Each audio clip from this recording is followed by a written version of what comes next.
Hola, muy buenas tardes. Continuamos en el observatorio con la serie que estamos dedicando a pedagogía,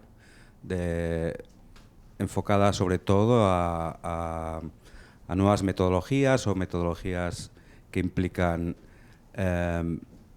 ciertas actitudes, digamos, sociales y culturales,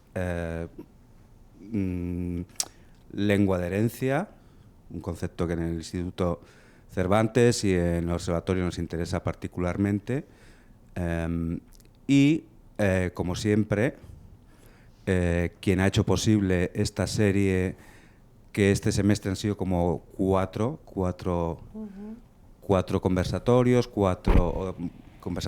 talleres, seminarios sobre estos temas de pedagogía de la enseñanza del español y de otras lenguas. Se lo debemos a la profesora María Luisa Parra, que nos organiza estas, especialista en el tema, por supuesto, por lo que nos organiza unas charlas que son realmente magníficas, punteras, de gente que está trabajando a la última en estas nuevas pedagogías.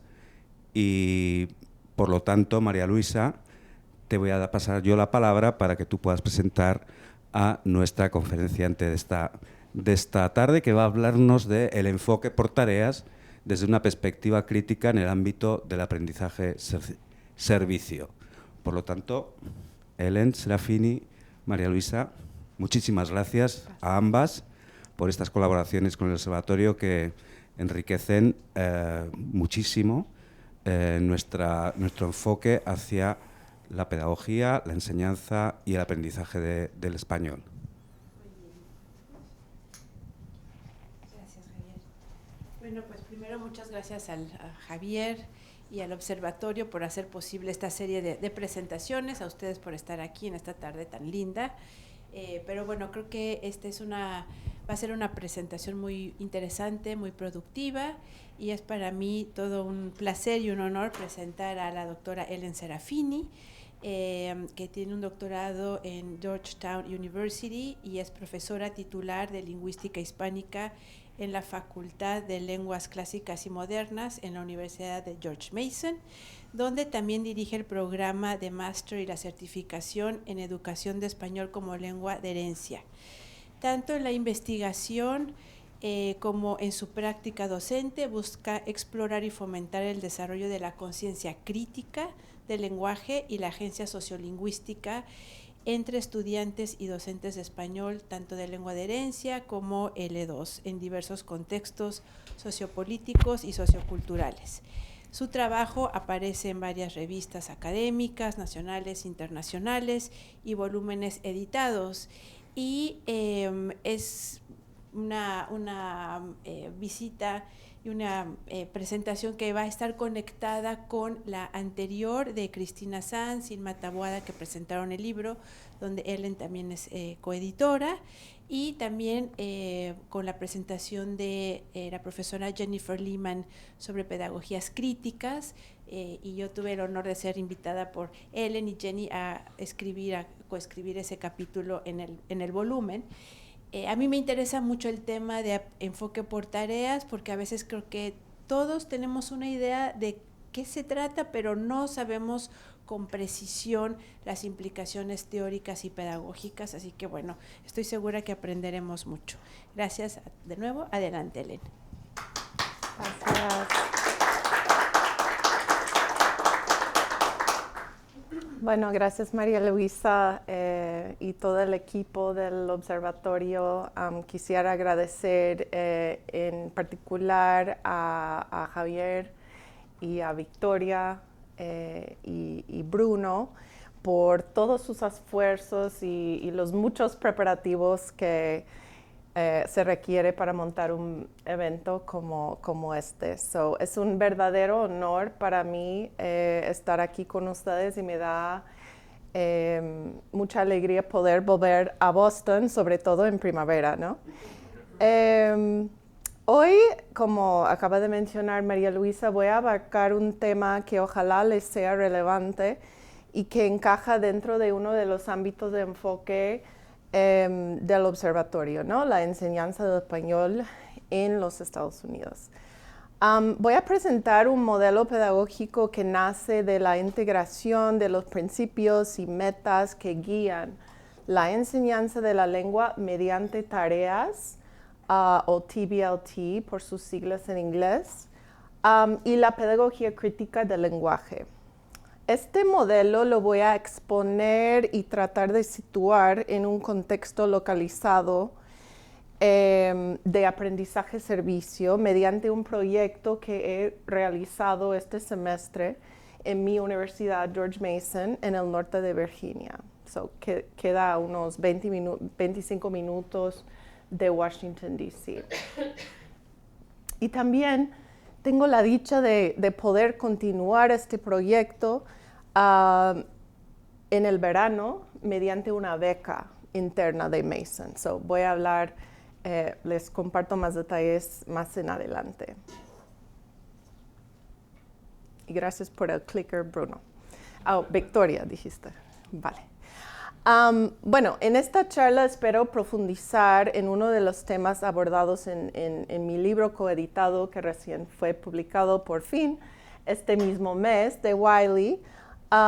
Y sé que en abril, creo que fue, ¿no? En abril, mis coeditoras fabulosas, la doctora Cristina Sanz de la Universidad de Georgetown y doctora Inma Taboada de la Universidad de Illinois, Chicago, ya presentaron la motivación y la temática del libro a grandes rasgos, ¿no? Y me imagino que ya están familiarizadas con esta imagen, pero aprovecho la oportunidad de compartírsela una vez más, ¿no? Shameless promotion. Pero bueno, hay que aprovechar. Aquí viene una foto de nosotras celebrando virtualmente su publicación, la publicación del libro con algunos de los autores contribuyentes de volumen al final de este semestre. Y bueno, se nos ven las caras sonrientes y felices porque bueno, ya se acabó la parte más dura, ¿no? Y ahora podemos pasar a la parte más divertida, lo cual es para mí poder compartir y dialogar con ustedes, ¿no? A ver, perdón. Bien, tuve la gran dicha de colaborar con dos mujeres a quienes admiro y respeto mucho y de quienes he aprendido y sigo aprendiendo mucho de ellas a través de nuestras colaboraciones, la doctora María Luisa Parra de Harvard y doctora Jenny Lehman de GMU. Como bien ya lo sabrán, Jenny, María Luisa y yo aportamos el capítulo 6 del libro que explora las aproximaciones críticas hacia la enseñanza de lenguas y del español en particular, con el fin de ampliar y también cuestionar conceptualizaciones normativas, ¿no? De la competencia comunicativa como meta primordial de nuestra enseñanza. Y también abogar por la necesidad de desarrollar una conciencia crítica del lenguaje en el estudiantado y también en el profesorado.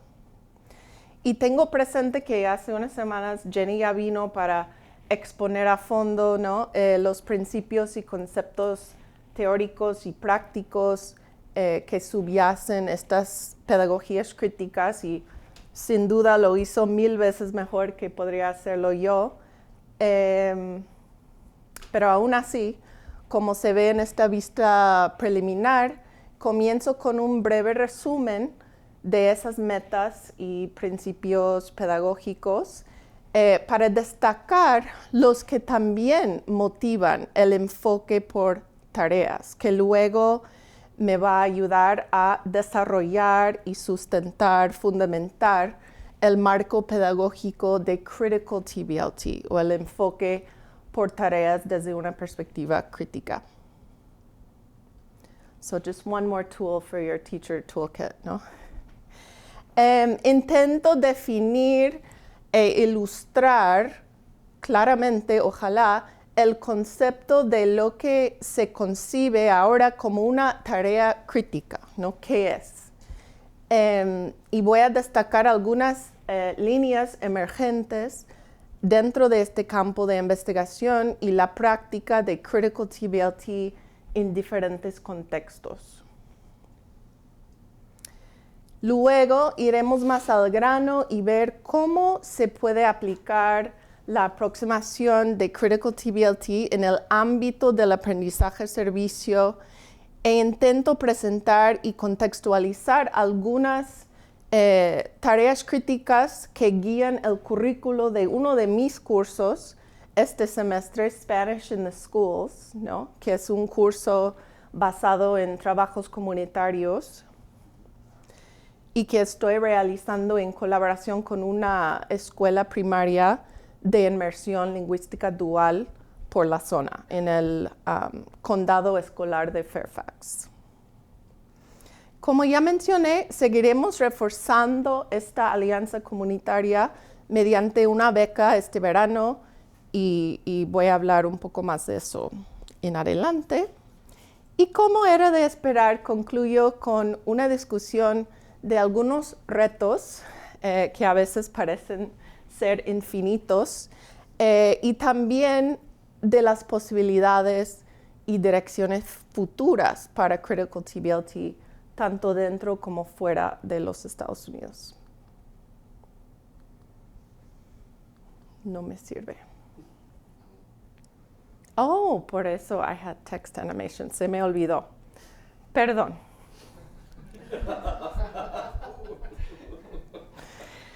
Bueno, fue mi culpa por intentar incorporar algo fancy, ¿no? Y ahora no. Ok.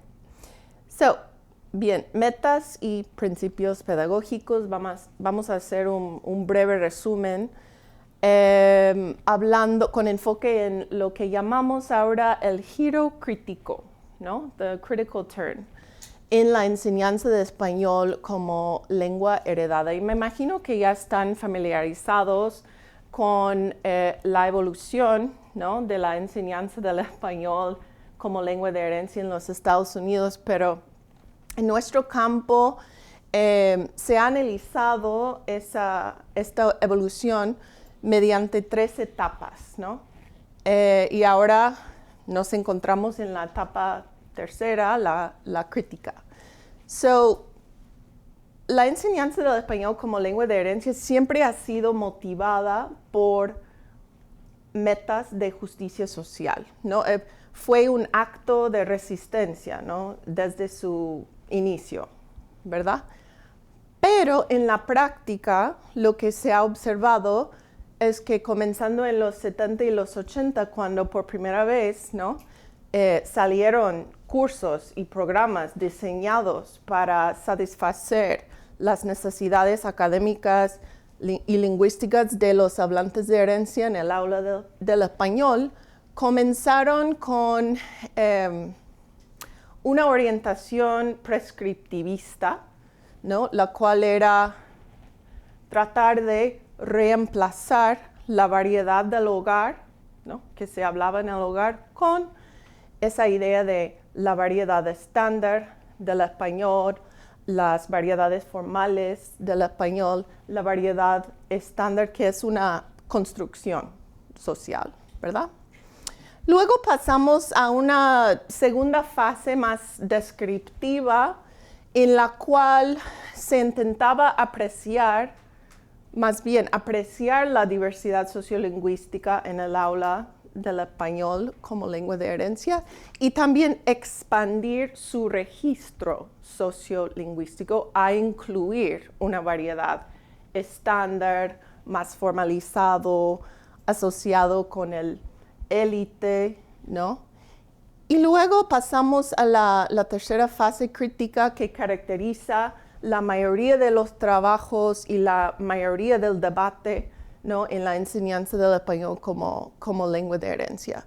Y su meta primordial, ¿no? Se aleja de solamente apreciar y expandir y pasa a a tratar de fomentar el empoderamiento y la transformación mediante la enseñanza, ¿no? Y dentro de este giro crítico hemos visto una proliferación de trabajos y estudios dedicados al desarrollo de este tipo de pedagogía crítica, ¿no? En el ámbito de la enseñanza del español. Comenzamos a hablar y pensar más en cómo identificamos objetivos de aprendizaje que se centran en el desarrollo de la CLA o la conciencia crítica del lenguaje como objetivo de aprendizaje. ¿Cómo ponemos en práctica los principios de la pedagogía crítica para fomentar dicho desarrollo? Y claro, como en todos ámbitos de enseñanza, se tiene que pensar en la evaluación. Si CLA es un objetivo de aprendizaje, ¿no? Hay que pensar en cómo vamos a evaluar su desarrollo, ¿no? Entonces nos dedicamos en años recientes a desarrollar medidas formativas y sumativas de la CLA. Y aún más reciente hemos visto varias, llamadas, calls, ¿no? Varias llamadas y propuestas y modelos basados en la CLA en el ámbito de la formación docente, Language Teacher Education. Bien, para entender lo que es una aproximación crítica, se tiene que pensar en qué es la CLA, ¿verdad? Y quiero destacar que la CLA siempre es un constructo que siempre es localizado, ¿no? No es, se sitúa dentro de un contexto sociopolítico, sociohistórico, socioeducativo, sociocultural. Entonces, no se puede entender la CLA como objetivo de aprendizaje sin tener una conciencia crítica, ¿no? Del contexto sociopolítico de enseñanza. En inglés hablamos de las 3 A's, ¿no? Attitudes, actitudes, conciencia, awareness, y agency, o agencia estudiantil, agencia sociolingüística. Y la CLA ha llegado a comprender estas 3 dimensiones a través de los años. Hola, bienvenida. Y bueno, conciencia, awareness, ¿de qué se trata? ¿A qué se refiere? La conciencia, awareness de la variación sociolingüística en español. El hecho de que existen muchas variedades diferentes, que no solamente son variedades geográficas, sino que son variedades sociales, contextuales, ¿no? Y existen ciertas jerarquías de poder dentro de la sociedad, de cualquier lengua, ¿no? Pero del español en los Estados Unidos y en el mundo hispanohablante, ¿verdad? Entonces, queremos crear conciencia de esas estructuras y jerarquías de poder en el estudiantado y reconocer la relación entre lengua y poder. Eso es conciencia. Y claro, actitudes. Me imagino que tienen estudiantes que llegan al salón, ¿no? A su aula, con ciertas actitudes lingüísticas hacia ciertas variedades, hacia Spanglish, el español estadounidense. Y esas actitudes, ¿de dónde vienen? ¿No? Bueno, diríamos nosotros, nosotras, nosotres, que vienen en parte de las ideologías lingüísticas a las que hemos sido expuestos a lo largo de la vida.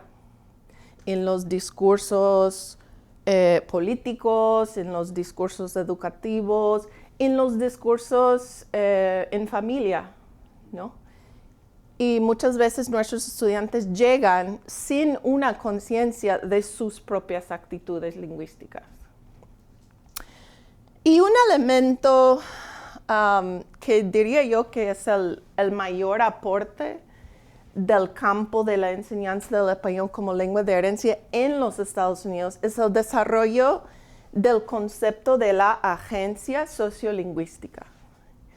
Entonces, hay que tomar en cuenta de que la pedagogía crítica del lenguaje no quiere imponer lo que pensar y cómo hablar, sino más bien quiere promover una forma de pensar y una forma de poder tomar sus propias decisiones lingüísticas en cómo quieren ellos hablar, en cómo quieren construir sus propias identidades bilingües, multilingües, biculturales, multiculturales, ellos mismos. Ok, ahora llegamos al marco teórico, pedagógico que estoy tratando de desarrollar en esta charla. Yo estoy, en la escuela graduada en Georgetown, tomé varios cursos con Mike Long, que estaba en la Universidad de Maryland, sobre la enseñanza basada en tareas. Entonces, estoy entrenada yo como docente en TBLT. Y en el 2013, cuando comencé a trabajar en la Universidad de George Mason, tuve la gran fortuna de comenzar a trabajar con Jenny Lehman, ¿no? Y ella se conoce como experta mundial en ese tema con respecto al español. Entonces, comencé a percibir cierto overlap o ciertos principios que se comparten entre el enfoque por tareas y la pedagogía crítica del lenguaje. Y no voy a leer en voz alta todos esos principios, pero ustedes pueden ver que se centran en principios parecidos que dan privilegio a la construcción dialógica del conocimiento. Se hace hincapié en el rol activo del estudiantado en vez de un rol más pasivo. Se basan en aprender a través de hacer, learning by doing, ¿no? Con la idea de que queremos crear como una democracia más participativa, ¿no? En la sociedad. La pedagogía crítica del lenguaje, muchas personas que trabajan en TBLT, en el ámbito de TBLT, no saben mucho, ¿no? De la pedagogía crítica del lenguaje. No hay mucho overlap, aunque sí comparten estos principios filosóficos. En la práctica, estas dos líneas pedagógicas no se integran mucho en la realidad. Y esto es porque las personas que trabajan en TBLT se enfocan primariamente en las dimensiones cognitivas y psicolingüísticas del aprendizaje y de la enseñanza, ¿no? Pero Mike Long, en su libro del 2015, él habla mucho sobre los principios educativos que dieron lugar al enfoque por tareas. No es motivado simplemente por mecanismos sociolingüísticos que facilitan la adquisición de segundas lenguas. Pasando a la pedagogía crítica del lenguaje, que es concebida más bien como una praxis libertadora, ¿no? Liberatory practice. Se concibe la educación como una práctica transformativa, ¿no? No se asume la neutralidad de la educación. Se asume que la educación sirve una función muy importante en plantear problemas, no en solamente transmitir conocimiento del docente al estudiante, ¿no? Entonces hay un rechazo de un modelo que se conoce como la educación bancaria, ¿no? Banking education. Y Paulo Freire critica mucho ese concepto de la educación. Dice que no nos sirve porque no libera a la gente oprimida de la sociedad para entender sus propias experiencias de opresión. Entonces se hace hincapié en la construcción dialógica del conocimiento a través de la concientización, ¿no? A través de una técnica que él acunó en los 70, que consiste en 3 fases: nombrar, actuar y reflexionar. ¿Okay? Y voy a profundizar en esa técnica ya pronto. Bien, ¿cuál es el papel de los docentes de lengua dentro de este marco de Critical TBLT? ¿Cómo entienden ellos y ellas y cómo negocian el significado de estos conceptos y métodos nuevos, ¿verdad? Que no forman parte del mainstream? Y hay un par de trabajos, bueno, más que un par, pero unos trabajos ya están investigando esta cuestión, ¿no? Los docentes tienen mucho poder, ¿no? En el aula de lenguas. Son los interlocutores primarios con quienes interactúan los estudiantes, ¿verdad? Si no son hablantes de herencia, ¿no? ¿Verdad? Y no tienen acceso a nadie afuera del aula con quien hablar. Y también su potencia se halla en su papel como agentes potenciales del cambio social a través de su enseñanza. Pero faltan recursos, ¿no? De formación docentes.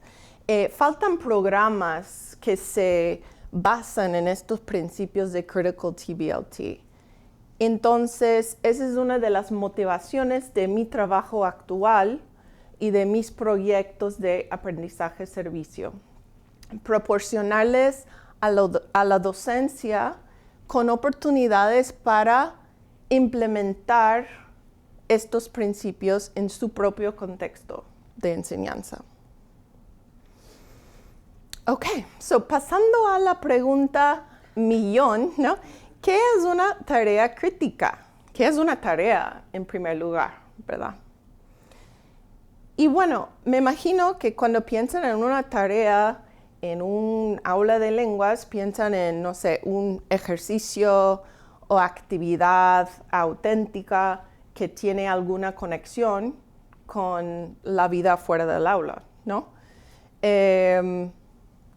Comprar leche, enviar postales, esas son tareas auténticas que realizamos en la vida diaria, ¿verdad? Y que se necesita emplear la lengua para realizar con éxito.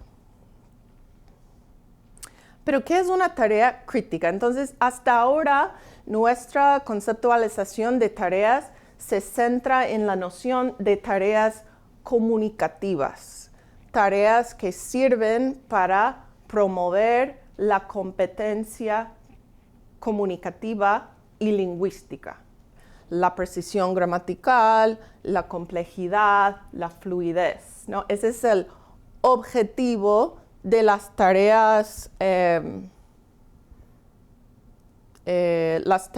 no sé, tradicionales, digamos, ¿no? Lo cual no está mal, ¿verdad?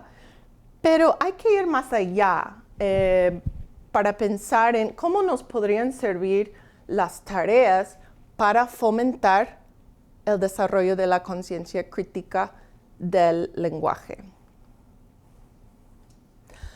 Como decía antes, el el TBLT hasta ahora se ha basado primariamente en un paradigma psicolingüístico. Y mi colega Leonardo da Silva, que trabaja en Brasil, en Florianópolis, él fue la primera persona que,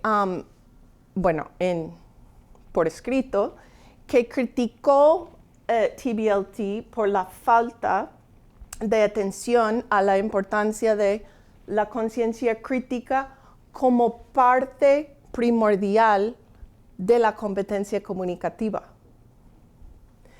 Entonces, ¿qué es una tarea crítica?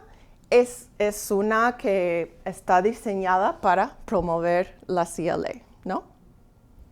Como era de esperar, ¿no? ¿Y qué es la CLA otra vez? Es una comprensión de la relación entre lengua y poder y cómo se manifiesta en la sociedad.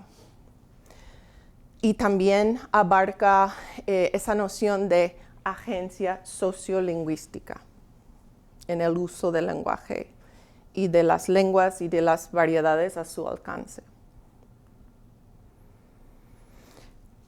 Tomando todo esto en cuenta, este fue mi primer intento integrar estos dos marcos pedagógicos como para darles y proporcionarles a la docencia y a los docentes de español con quienes yo trabajo con un access point, como un punto de entrada, porque la verdad es que puede ser muy agobiante, en primer lugar, aprender lo que significan estos conceptos que no tienen nada que ver con lo que aprendieron en su formación, ¿no?, inicial, y también nos facilita la implementación en el aula en diferentes contextos y a diferentes niveles. Entonces, lo que traté de hacer yo era alinear las diferentes fases principales en la pedagogía freiriana con las fases principales en el enfoque por tareas. Okay?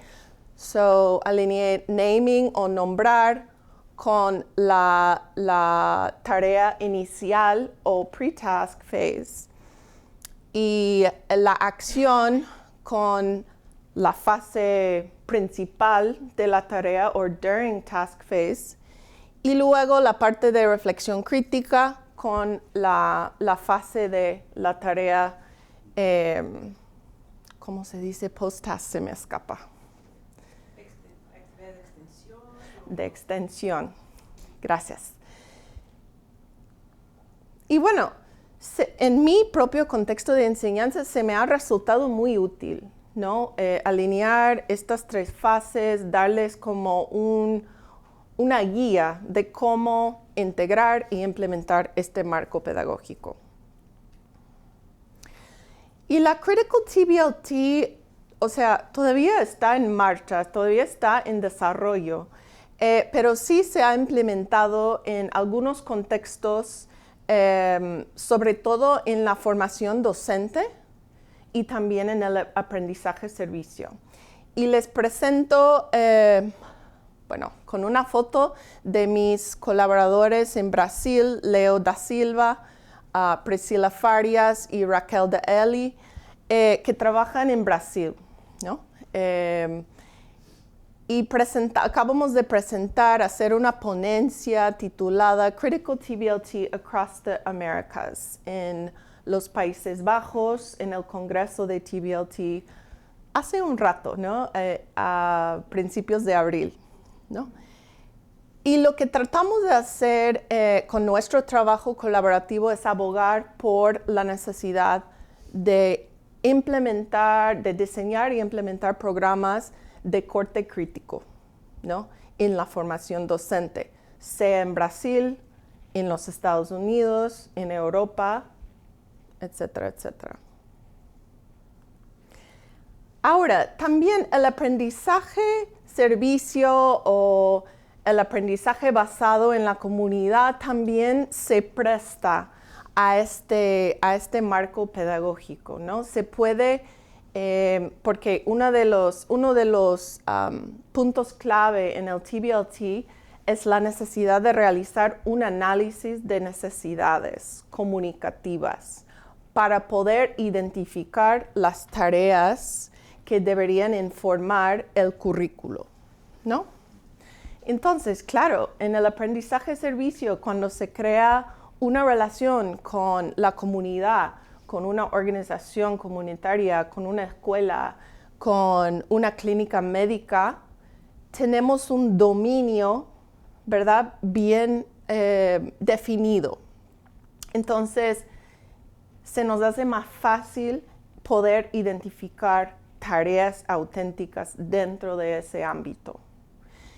En mi contexto, en George Mason, yo diseñé un curso desde hace ya casi 10 años, en el 2016, Span 45, Spanish in the Community.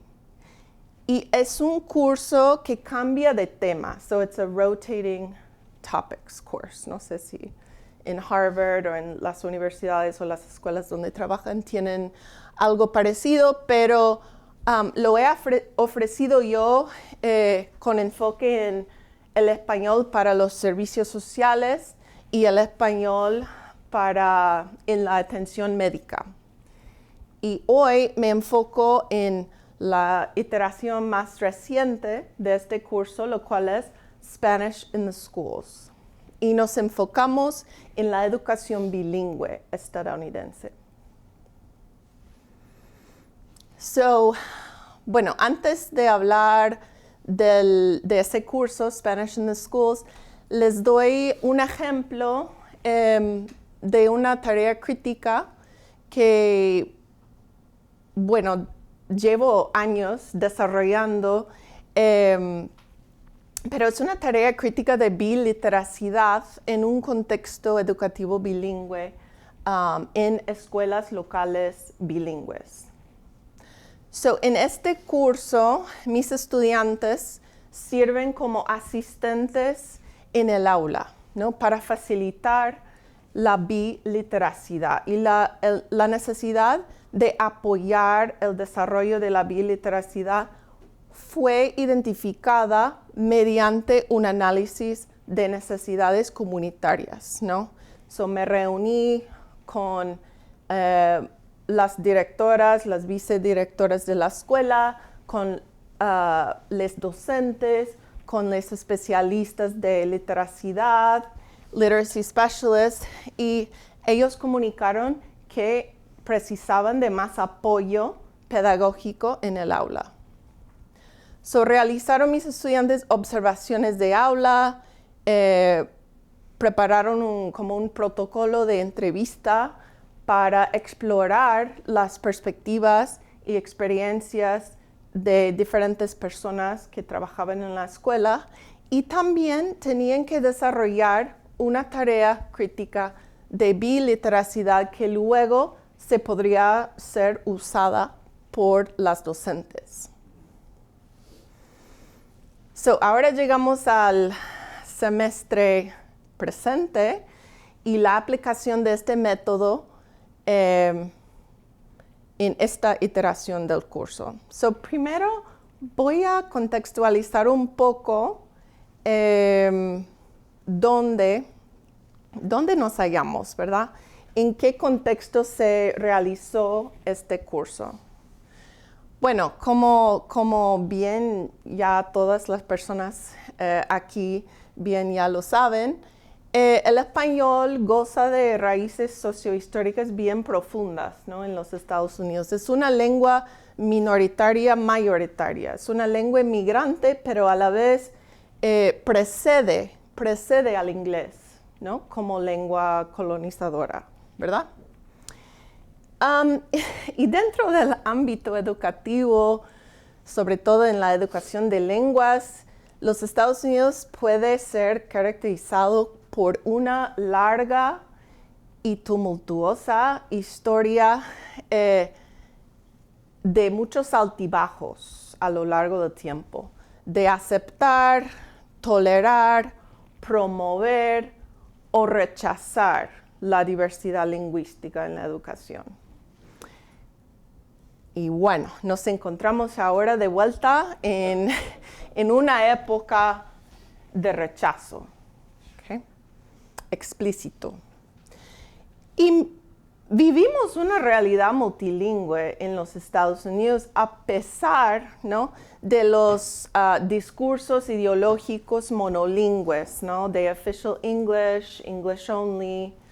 Recientemente, ¿verdad?, la Casa Blanca propuso que el inglés fuera la lengua oficial en la Constitución de los Estados Unidos. Okay. También a lo largo del tiempo hemos visto un gran aumento en la demanda por la educación bilingüe y por programas de inmersión lingüística, sobre todo del inglés y español como las lenguas compañeras. Y también siempre estamos expuestos a discursos educativos y políticos que compiten a nivel estatal y federal. So, por un lado, tenemos discursos de official English, English only, que las lenguas minoritarias que no sean el inglés amenazan nuestra identidad nacional o presentan una amenaza a nuestra cohesión, ¿no?, nacional. Pero por otro lado, también se apoyan iniciativas como el sello de la biliteracidad, the Seal of Biliteracy, ¿no?, que reconoce el valor del bilingüismo. Entonces, siempre están en competición, en competencia, esos discursos. Y en mi clase, siempre incluyo la lectura clásica de Ricardo Ruiz, de 1984, y mis estudiantes analizan las diferentes orientaciones hacia la planificación y la política de lenguas en los Estados Unidos. Y él propone que hay 3 orientaciones dominantes: lengua como problema, lengua como derecho y lengua como recurso.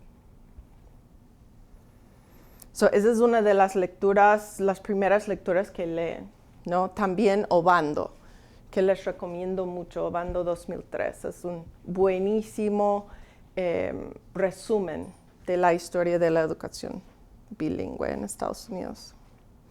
Y ahora pasando al contexto regional.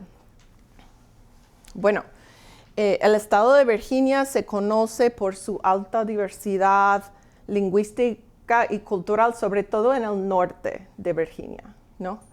En el condado de Fairfax, Virginia, donde se realizó este proyecto, el 35% de la población habla o reportan hablar una lengua minoritaria en casa, además de o en adición al inglés. Y 16% de esa cifra se identifican como hispanohablantes o reportan hablar español en la casa. En la zona donde vivo yo, la gran mayoría de los hispanohablantes son salvadoreños. Okay. También pueden ver la distribución étnica en Fairfax County. Y bueno, a la vez que hay esa gran diversidad lingüística y cultural, también existen dicotomías y jerarquías de poder entre las variedades del élite que se hablan por la zona de Washington, D.C., ¿no? En el gobierno, en las organizaciones sin fines de lucro, en las corporaciones, frente a las variedades habladas por grupos étnicos locales inmigrantes, como por ejemplo el dialecto salvadoreño, el dialecto boliviano también. Ok, ahora llegamos al contexto universitario y comunitario o escolar de este proyecto. So, mi universidad, la Universidad de George Mason, se ha reconocido como la universidad más diversa la universidad pública más diversa en términos lingüísticos y culturales en el estado de Virginia.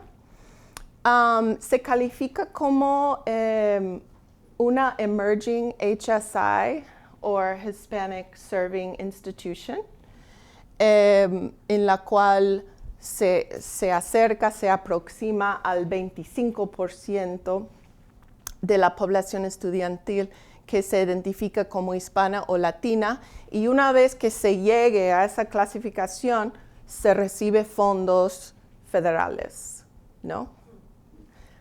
Casi llegamos. Creo que estamos a, no sé, 20% nos encontramos ahora. Y hay muchas escuelas de inmersión lingüística dual por la zona, ¿okay? Sucede que esta escuela queda a tan solo 5 minutos del campus de George Mason, ¿no? Lo cual facilita mucho la logística implicada por realizar un curso de aprendizaje-servicio, porque todos los estudiantes no tienen coche, no todos, tienen diferentes horarios, entonces era importante encontrar a un socio comunitario que fuera accesible para ellos, ¿no? Como dije, tienen un programa de inmersión de doble vía, pero es un track dentro de la escuela. Toda la escuela no es bilingüe, sino es una opción, ¿no?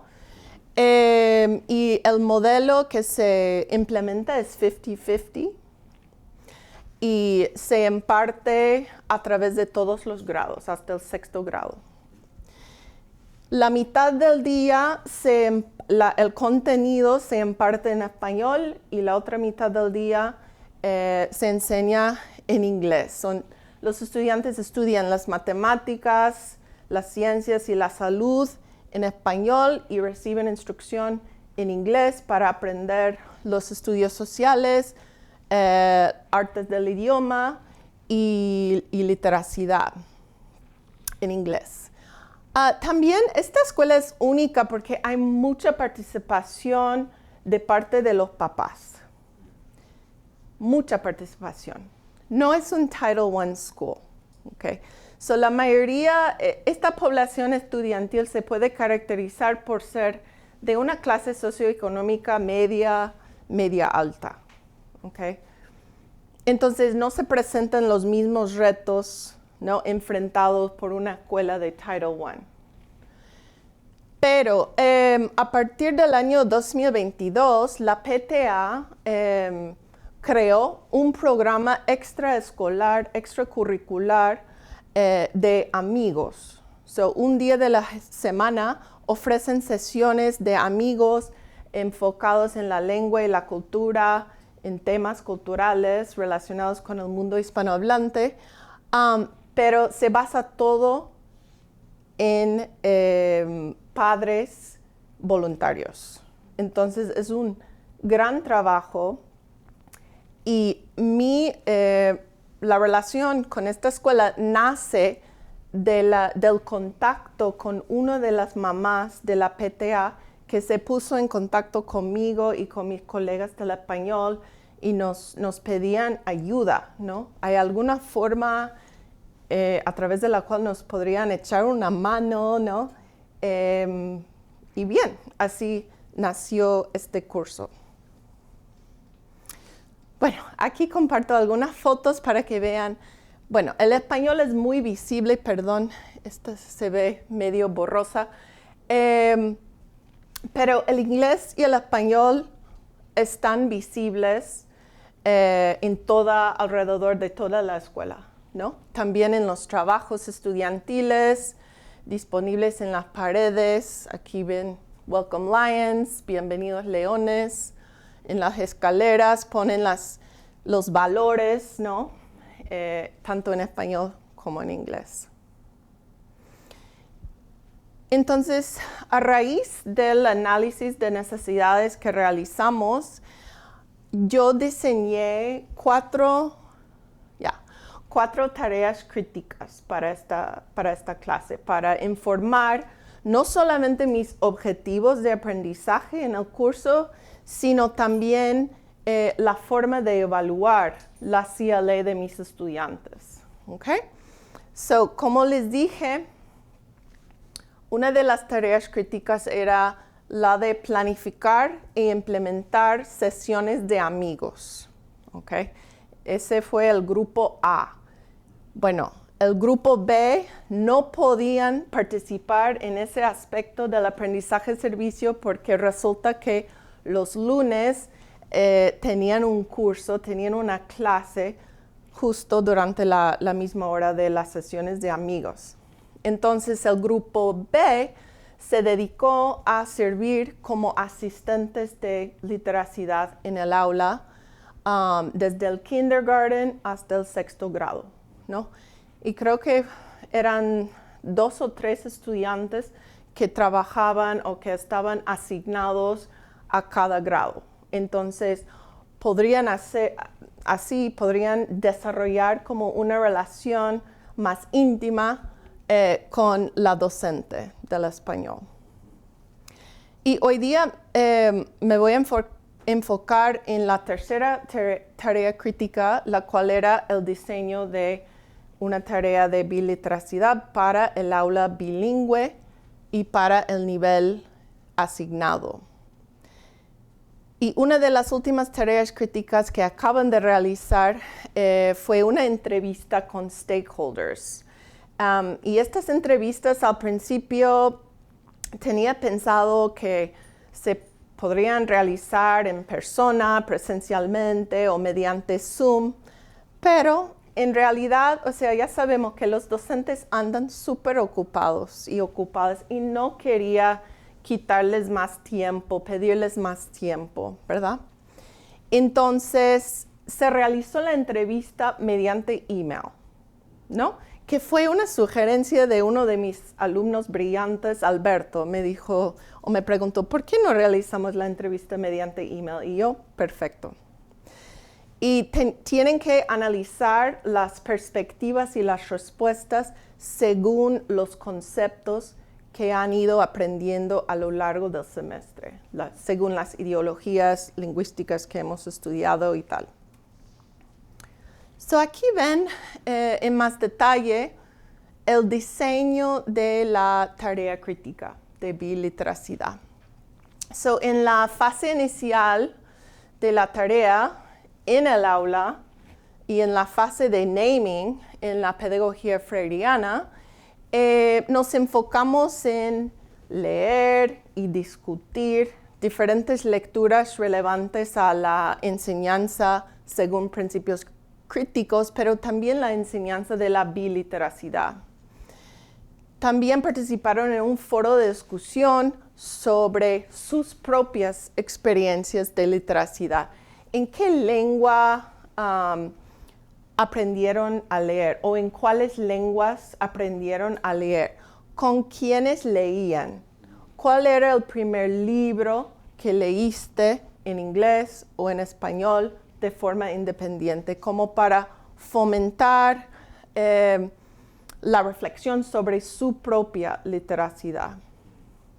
Luego participaron en sesiones guiadas con la especialista de literacidad de la escuela y trabajaron en grupos pequeños para seleccionar diferentes estrategias de instrucción guiada para diseñar su tarea crítica de biliteracidad. Y diferentes estrategias de instrucción guiada son el translenguaje, ¿no? Cómo incorporar el uso del español y del inglés durante la instrucción para facilitar la comprensión, ¿no? O modeling, el andamiaje, scaffolding, etcétera, etcétera. Luego, en la última parte de During Task, los estudiantes realizaron la tarea en el grado asignado, en el aula asignado, y participaron en una reflexión crítica sobre su experiencia. Les proporcioné un templete de planificación que podrían utilizar y adaptar para identificar sus propios objetivos de aprendizaje críticos y para diseñar según las diferentes fases de la tarea, su tarea crítica. Y aquí se ven más fotos de mis estudiantes brillantes dando un tour por la escuela primaria, la vicedirectora de la escuela, Kathy Wood, que ha sido increíble. Mis estudiantes trabajando en diferentes contextos y aprovechando del último día de aprendizaje-servicio en el Faculty Lounge, ¿no? Con donas y café. Y luego de vuelta en mi aula, trabajando, tenían que implementar su tarea crítica primero con sus compañeros y compañeras de clase como si fueran sus estudiantes, ¿no? De español. Aquí ven esta actividad grupal. Y les dije, y siempre les digo, que este acto de aprendizaje, de realizar, la enseñanza de lenguas en sí, ahora se ha vuelto aún más como un acto de resistencia, ¿verdad? Enseñar una lengua minoritaria que no sea el inglés constituye un acto de resistencia en nuestro contexto. Diríamos que es un acto de resistencia a nivel micro y necesitamos crear y pensar en formas de crear más actos de resistencia a nivel macro también. Y bueno, voy a concluir con este proyecto que se lo he mencionado muchas veces. Vamos a tratar de reforzar y ampliar la alianza comunitaria que hemos ido desarrollando a lo largo de este semestre, a lo largo de este año, mediante una beca que nos va a apoyar en realizar un análisis crítico de necesidades comunitarias este verano en 2 escuelas bilingües. En la escuela primaria con la que yo trabajé este semestre de español-inglés y también en una escuela bilingüe de coreano-inglés, que es la única escuela bilingüe del coreano-inglés en el condado de Fairfax. Estamos trabajando con un equipo de 8 estudiantes que se les va a pagar un estipendio por su trabajo y también la beca nos permitió contratar a un estudiante graduado para trabajar como asistente de investigación. Y aquí se ve el título Language, Educational Access and Social Equity in Local Bilingual Schools. Bueno, retos. ¿Por dónde empezamos? Hay muchos retos, tanto a nivel nacional, regional, local, en el currículo mismo del español, en los libros de texto. Hay muchas ideologías bien arraigadas en el currículo, ¿verdad? También nos enfrentamos con retos individuales de la familia, de discursos del profesorado, actitudes de docentes y actitudes de los estudiantes mismos, ¿no? Llegan con ciertas ideas y preconcepciones como de cómo se debe hablar el español y cómo se habla bien el español. Entonces tenemos que seguir enfrentando esos retos. Pero yo quisiera enfocarme para concluir la charla más bien en las posibilidades y algunas direcciones futuras. Primeramente tenemos que seguir desarrollando programas enteros de formación docente basados en la CLA. ¿Cuáles son las habilidades, las competencias, las destrezas, los conocimientos especializados que se tienen que desarrollar para que los docentes desarrollen una conciencia crítica del lenguaje? Y un hueco que existe ahora en el campo es que nadie ha publicado un análisis de necesidades de CLA en la formación docente, lo cual nos serviría para identificar esas habilidades y esas necesidades para fomentar el desarrollo de la CLA.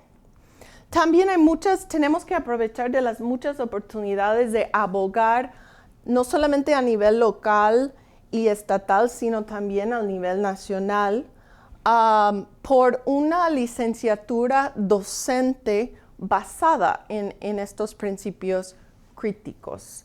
Hasta ahora no existe ninguna especialización en el estado de Virginia para enseñar lenguas de herencia, para enseñar el español como lengua de herencia. Es un conocimiento especializado, ¿no? Y hay diferentes oportunidades como participar en Language Advocacy Days que ocurren cada año. Y también tenemos que seguir desarrollando y ofreciendo oportunidades y desarrollando credenciales alternativos, como por ejemplo los talleres de formación docente impartidas por María Luisa, webinars, programas de certificación especializada, como por ejemplo certificados a nivel de posgrado. También se tiene que pensar en el desarrollo de materiales y recursos accesibles y de acceso abierto, ¿verdad? Para apoyar la docencia. Y bueno, seguir pensando en cómo vamos a adaptar nuestros programas y cursos para integrar un componente de aprendizaje, servicio y trabajos en la comunidad.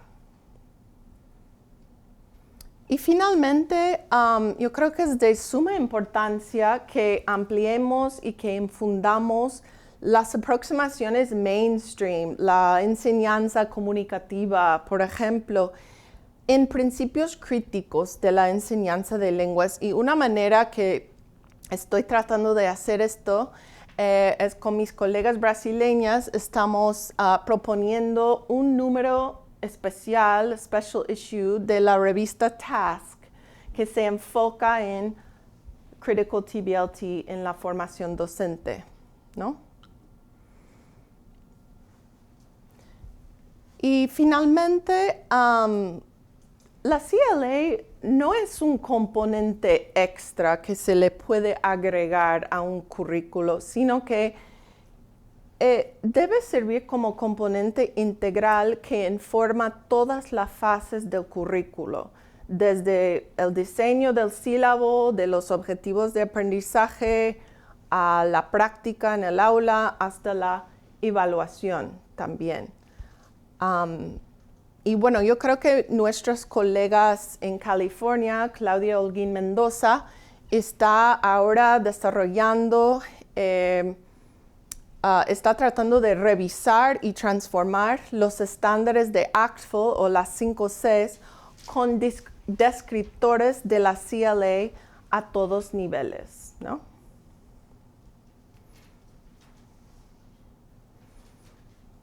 En fin. Tenemos que pensar de forma colectiva en cómo crear y sustentar y reforzar comunidades de práctica docente basadas en acercamientos críticos. ¿Qué son communities of practice o comunidades de práctica?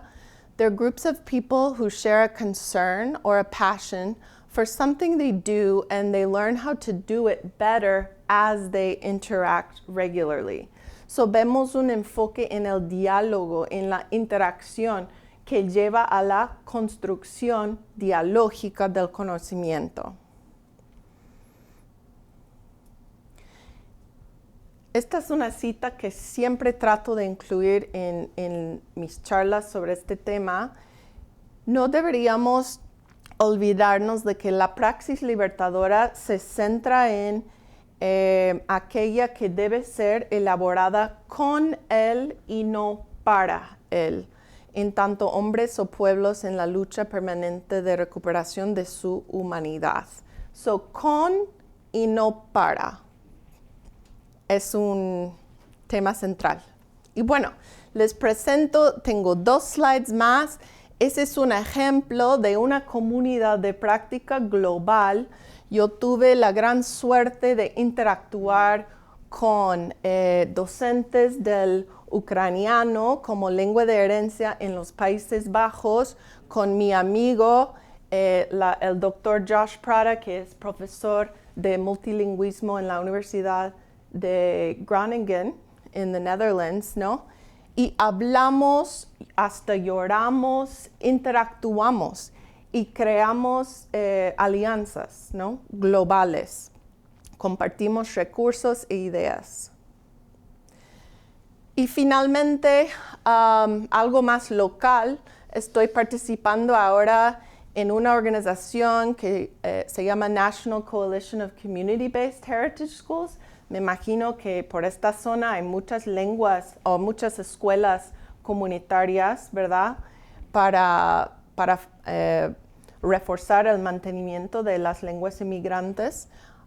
Y también, como mencioné, hay que crear más oportunidades para los docentes de español de adquirir esos conocimientos especializados fundamentados en la justicia social. Y este es un ejemplo de un programa que ofrecemos en mi universidad, que es un certificado en línea, ¿no? Es virtual. Si a alguien le interesa, estaría encantada hablar más después de la charla. Mil gracias, y estas son algunas ideas y espero continuar la conversación con ustedes durante el tiempo que nos queda.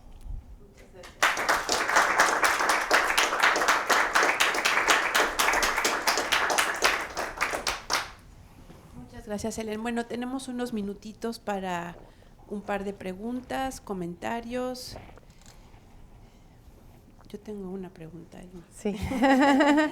Pero no sé, ¿alguien quiere hacer alguna pregunta o comentario? Creo que generalmente pensamos en las tareas como algo concreto. Los estudiantes van a hacer un proyecto de investigación, o van a diseñar un folleto, o van a diseñar un roleplay, algo así, ¿no? Yeah. Y creo que esto nos da una perspectiva de que las tareas pueden ser mucho más amplias y abarcar el diseño de todo el curso. Pero si pudiéramos regresar a la diapositiva donde presentas la estructura de las tareas. Ok, voy a buscar. Mi pregunta era si tú aquí, perfecto. ¿Esta o la...? No, okay. no, esta. Si aquí, o sea, esto es en el salón y tú les das todas las herramientas, digamos, teóricas, ¿no? Para entender. Trabajan con un School Literacy Specialist y luego regresan, aprenden ahí sobre las necesidades y los retos del biliteracy. Exacto. Y regresan acá para diseñar esas. Aquí es donde está la pregunta. Son tareas específicas para esos retos, pero con una perspectiva crítica. Exactamente. Y después regresan y aplican esas tareas. Exactamente. Y recaban resultados de las tareas, o sea, pueden ver la conexión entre este trabajo y esta parte. Los estudiantes, dices. Tus estudiantes. Sí, claro, o sea, ven la conexión muy claramente y también se enfrentan, es muy valiosa la experiencia porque se enfrentan con los retos que nosotros experimentamos en nuestra vida diaria como docentes, que hay que adaptar o hay que aclarar algo. O sea, el plan nunca sale como esperamos, ¿verdad? ¿Y nos podrías dar un ejemplo de reto que presentan acá? Sí. Un ejemplo de cómo este trabajo addresses, ¿no? Nunca sé cómo traducir address, pero trata de resolver ese reto y cómo se resuelve. Excelente, o sea, uno de los retos mayores dentro de este contexto era que la literacidad en inglés de todos los estudiantes, sean hispanohablantes o hablantes del inglés como lengua mayoritaria, es que tienen más dificultad en desarrollar la literacidad en español. Y también uno de los retos era, bueno, así es como los comunicaron a nosotros, era que es que se mezclan las lenguas, mis estudiantes hispanos y cambian de una lengua a otra. Entonces, uno de los retos en cuanto a las actitudes de las maestras y los maestros es que hay que mantener las lenguas totalmente separadas. Esa es una idea y noción bastante normativa, arraigada en ideologías monolingües. ¿Cómo se comunican los bilingües? Bueno, en la realidad, alrededor del mundo, la gente bilingüe utiliza las diferentes variedades y las diferentes lenguas a su alcance para transmitir un mensaje de manera significativa, ¿verdad? Y mis propios estudiantes también pensaban lo mismo. Cuando estamos en el aula de español, hay que comunicarse en español 100%. En el aula del inglés, hay que comunicarse en inglés 100%. Entonces, lo que se dieron cuenta o lo que se van dando cuenta mis estudiantes es que, bueno, esas son ideas que llevan a cierta práctica, pero tal vez no es la manera más efectiva en facilitar el desarrollo del bilingüismo y biculturalismo y sensibilidad intercultural entre los alumnos. ¿Cómo se podría aprovechar del translenguaje como pedagogía? El translenguaje no solamente es una práctica bilingüe, sino también es una pedagogía.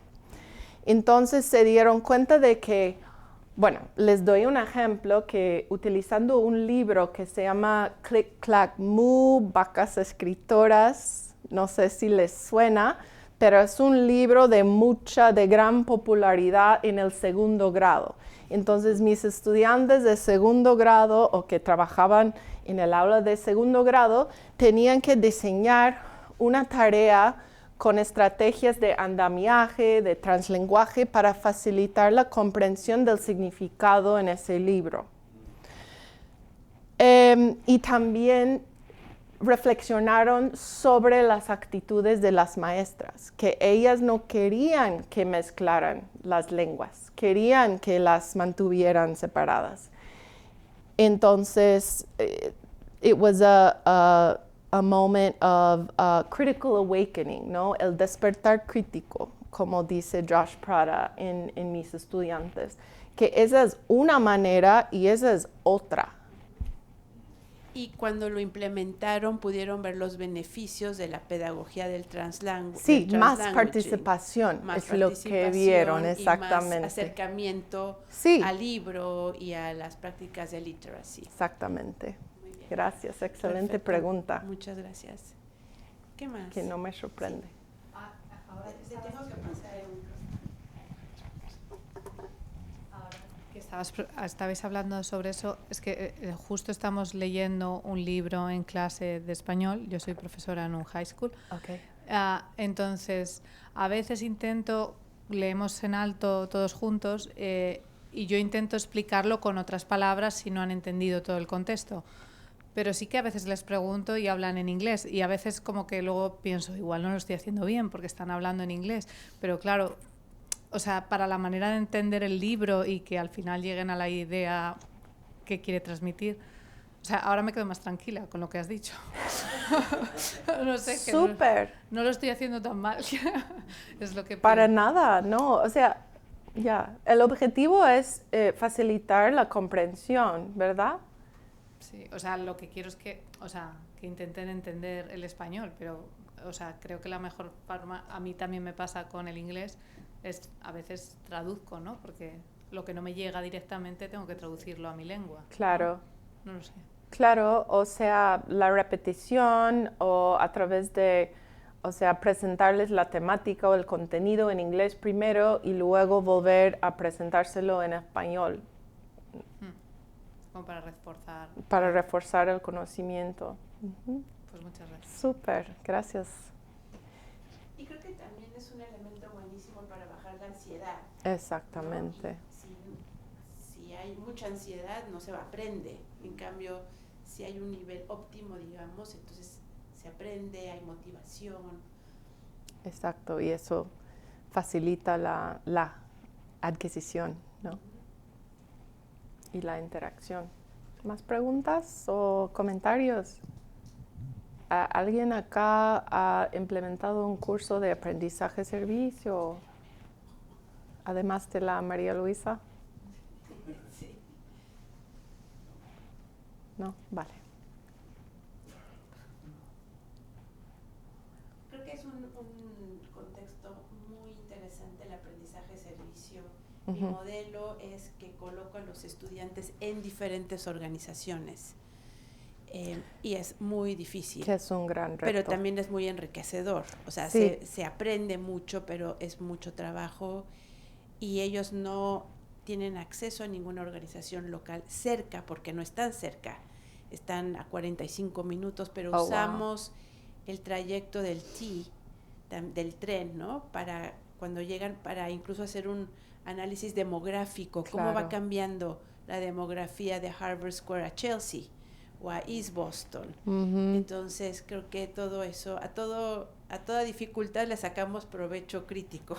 Qué bueno. Y sí, ¿cómo lo haces tú? O sea, les ofrece un gran beneficio porque pueden optar, ¿verdad? Pueden elegir según sus intereses profesionales o académicos, pero debería ser muy difícil. Este modelo también da más fuerza a la institución que los recibe y a tu curso, ¿no? Entonces creo que hay de las dos ventajas. Sí. Muy bien. Bueno, pues muchísimas gracias. No sé si hay alguien más, ¿no? Gracias a ustedes.